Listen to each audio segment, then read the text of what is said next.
time to say goodbye to the M3.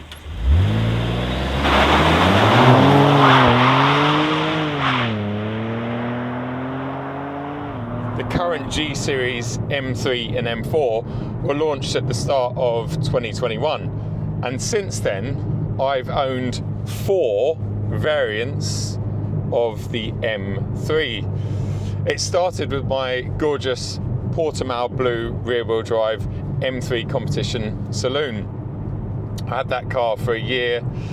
It was Kailami orange interior, carbon buckets. Absolutely loved it. Lou and I took that on a petrolhead tours. I did various track days in it. It got used hard, that car, but really grew to love it and really started to appreciate how good the chassis is in these G series M cars. I replaced that directly with a Dravit Grey M3 competition saloon again, but the X-Drive variant, when BMW introduced that early 2022. Fiona red leather interior, again carbon buckets.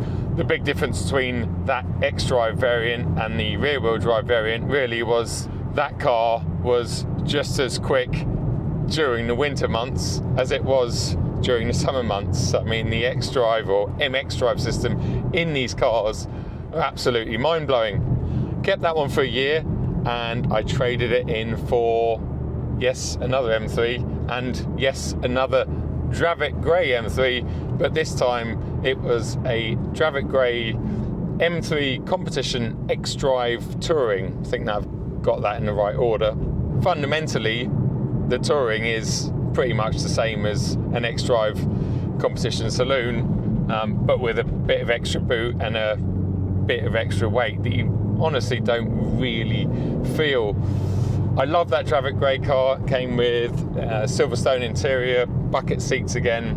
That car didn't really leave the UK much because during 2023 Lou and I bought a house together. I did lots of things in the UK. I had lots of various press cars, and most of my international trips were flights to go out and drive other cars. So that first Dravit Grey Touring seemed to stay in the UK for the majority of its life.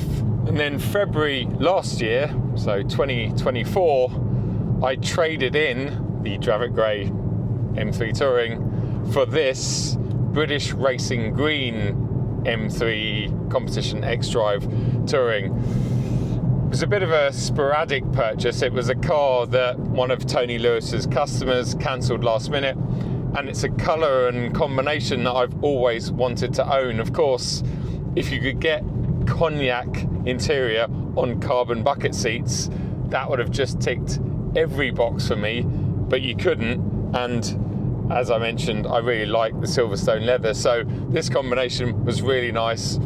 Had this particular car for just over a year now, and this one's almost covered 9,500 miles. At least it would have done by the time I give it back to Tony next week.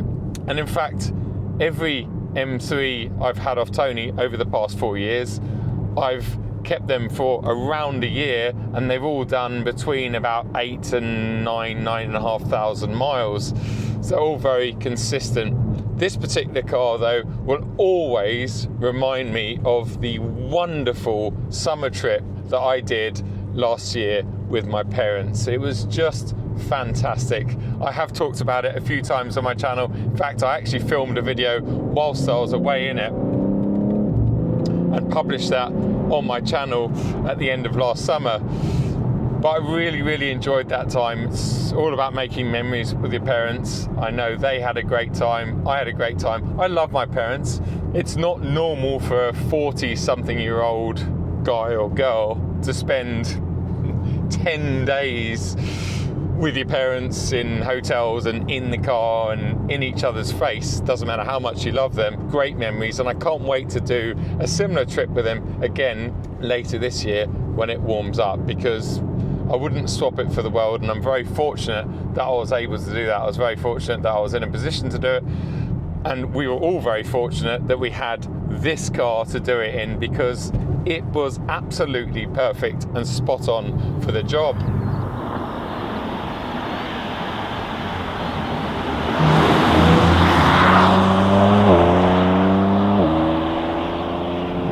let's talk about some of the pros and cons with these G-Series M3s. Starting with pros, practicality, especially in touring form. They're very, very practical, very comfortable, perfect as a family car. As we know, the current 3 Series has grown a lot in the past 25 to 30 years, and it's more like a 5 Series now. The 5 Series is more like a 7 Series, and that means if you do have one as your daily or as your family car, well, there's plenty of cabin space, plenty of storage space in here, plenty of boot space, especially if you have the touring and you fold those rear seats down. It's just a super, super practical car for lugging mountain bikes around or doing massive runs to the tip.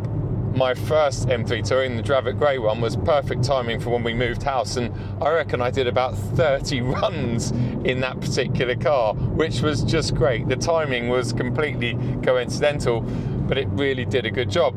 Something else that I have mentioned in the past, optioning these carbon bucket seats, which I love because they are very comfortable, very supportive, they look incredible, they really bring the interior up to another level. They also add some space into the interior because they're so thin compared to the M Sport seats. They add interior space, they add a bit more room and the feel of space up here in the front, but especially when you're in the back, because, well, the backrests are smaller, so take up less room, block out less light back there, and also just the width of the actual backrest of the seat itself means you get a lot more legroom in the back seats. And again, not many people have touched upon that, but it's something that I've certainly learned in the years of having these seats and spending a lot of time in this cabin.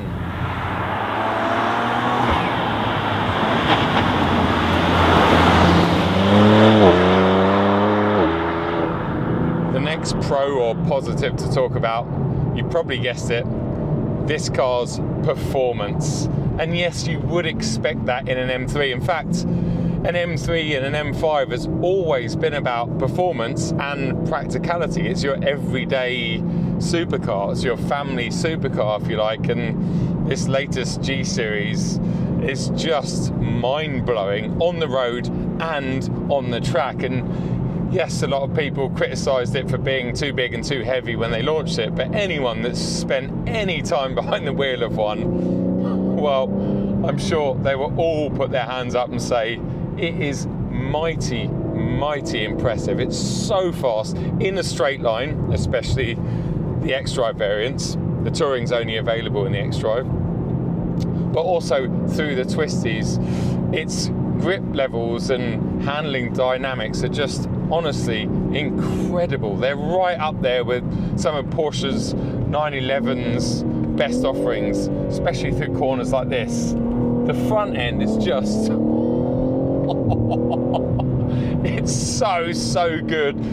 The way the MX Drive system transfers the power and torque delivery around the car is just unreal. I'm in my M1 setting, so I'm in four-wheel drive sport, which sends a lot more power and torque to the rear axle. Got all the traction stability switched off because it just doesn't need it. This car's happier moving around a little bit, especially in winter conditions. Yeah, its performance isn't in question. It is really, really good. And guess what? The LCI version is even better.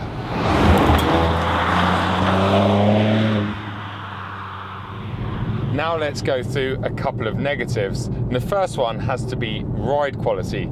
It's not horrendous, especially when you knock it back into comfort, and it's certainly better than any of the F-Series M3s or M3 competitions. But you do always wish, especially when you've lived with one for a year or 2 or 3 or 4 like me, you always wish there was a Comfort Plus or something that would just knock everything back a little bit more.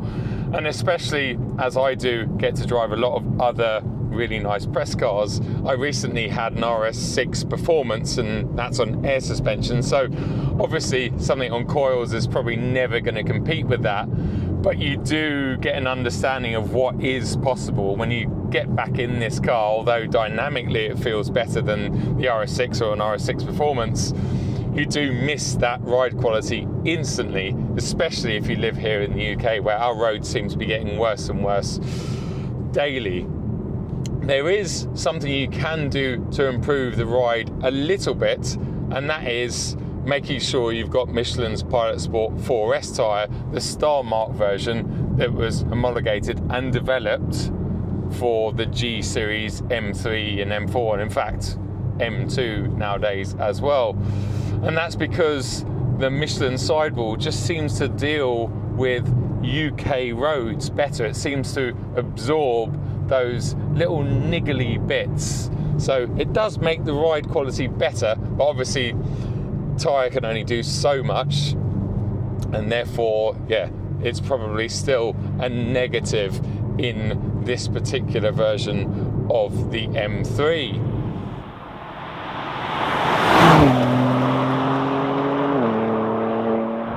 And the next negative is fuel efficiency. And before you all go and attack me in the comments saying it's a 500 plus horsepower 2-ton family car or family wagon and therefore you shouldn't expect much efficiency, the problem is when you compare it to something like BMW's very own B58, which is also a 3-litre inline 6, but it's a single turbo instead of a twin turbo like this one. Well, that particular engine on long runs on the motorway, for instance, is very, very frugal, whereas this lump just isn't. You'll struggle to get anywhere near 30 miles to the gallon even on longer runs. The other week I did a couple of hundred mostly motorway miles in this car, and I think I just got it over 25 miles to the gallon on the combined. But something that is quite interesting is the rear wheel drive variants, so my original Portimao Blue M3 Saloon or any M4 rear wheel drive coupe, they are substantially better in terms of efficiency.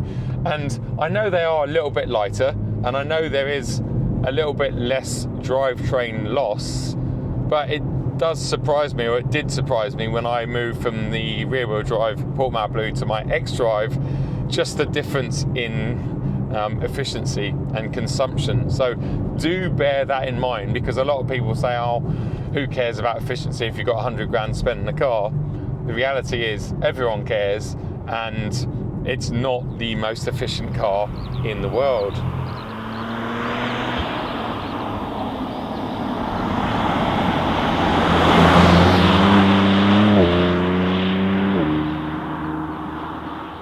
As I've already briefly touched upon, last July I went away in this car to some wonderful roads and areas in the middle of France. And actually, during that trip, I filmed a couple of videos. One is on my channel. It's been live for 5 or 6 months.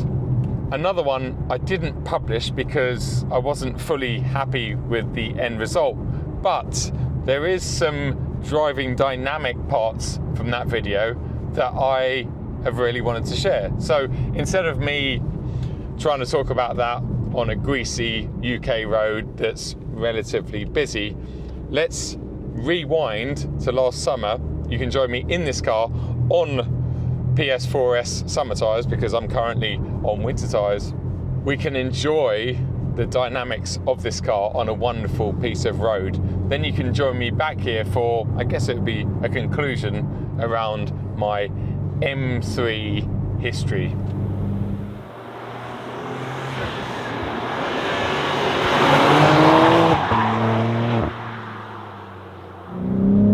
Now we're coming up to some of the proper twisty stuff, the tight sections.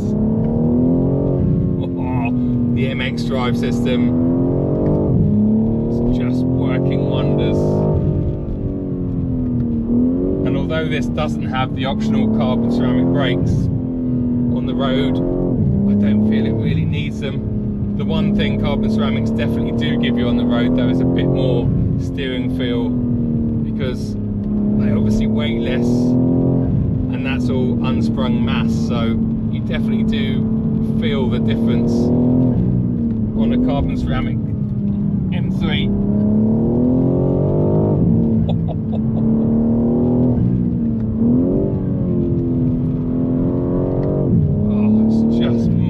mind-blowingly good, this car.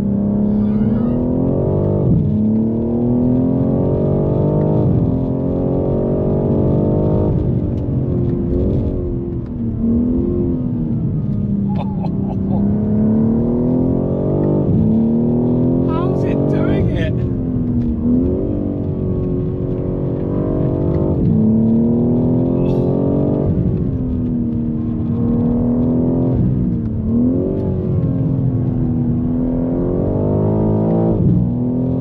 Into another village.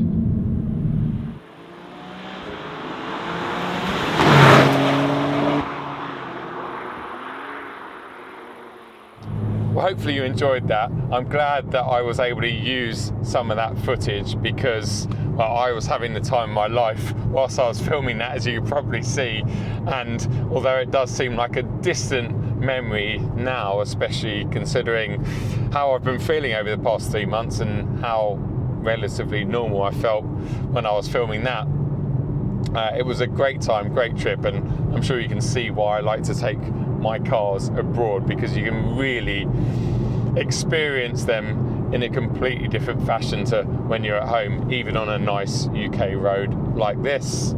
Before I sign off and say goodbye, I want to say a massive shout out and thanks to Mr. Tony Lewis and the Berry BMW Group for looking after me over the past 4 years and continuing to look after me into the future. As you know, I have an M5 Touring on order, and that's not going to be here for a couple of months. So I'm actually going to be without a daily for a couple of months, but I am going to have an awful lot of press cars during that time. So I've done it on purpose because I just don't have the parking at home.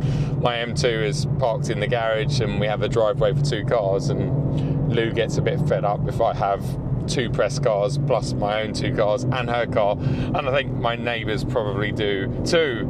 And of course, a massive thanks to every single one of you for watching my videos and supporting the channel, because without you lot I wouldn't do what I do today, and I'm forever grateful.